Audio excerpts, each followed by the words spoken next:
kapuso, sa Malolos, Bulacan, binibigyang pugay at ipinagdiriwang din ang mahal na poong Santo Niño. Isa sa inaabangan dyan, ang prosesyon ng daan-daang imahe nito. Ang debosyon po ng ating mga kapuso, panoorin po natin.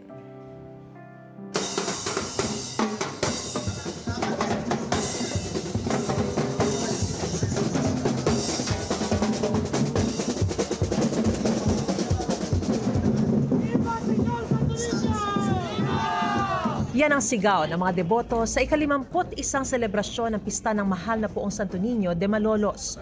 Puno ng pasasalamat at pananampalataya ang lahat sa Santo Niño tinuturing ding prinsipe ng Bulacan.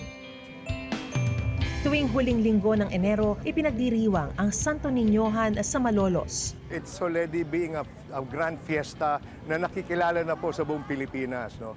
At maganda po, dito sa Luzon, meron tayong Santo Niño de Malolos Fiesta, kamukha ng ibang mga probinsya sa Visayas, Mindanao. Isa sa inaabangan ng mga deboto ang Grand Procession kung saan ipinuprosesyon ang daan-daang imahe ng Santo Niño. Mga karosang nakikita nyo sa likuran, ito po ay galing sa mga debotong primarily dito sa bayan ng Malolos, sa mga karugtong na bayan ng Malolos sa Bulacan, at meron pong mga taga-iba ring probinsya gaya ng Cebu, Cavite at La Union.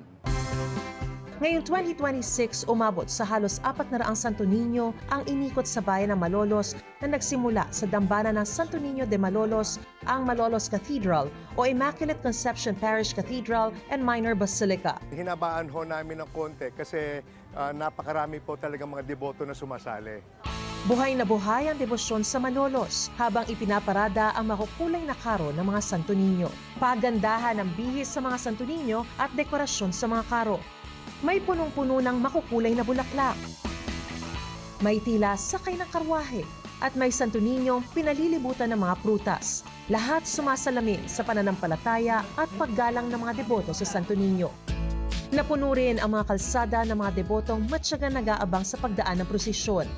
Bit-bit ang kani-kanilang panalangin at hiling sa mahal na poong Santo Niño. Malaki ang pagmamahal ng Malolos sa Santo Niño.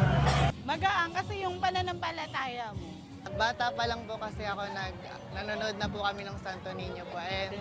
Nakakatuwa po kasi po yung mga bata po, binibigyan po ng mga candy po, gano'n.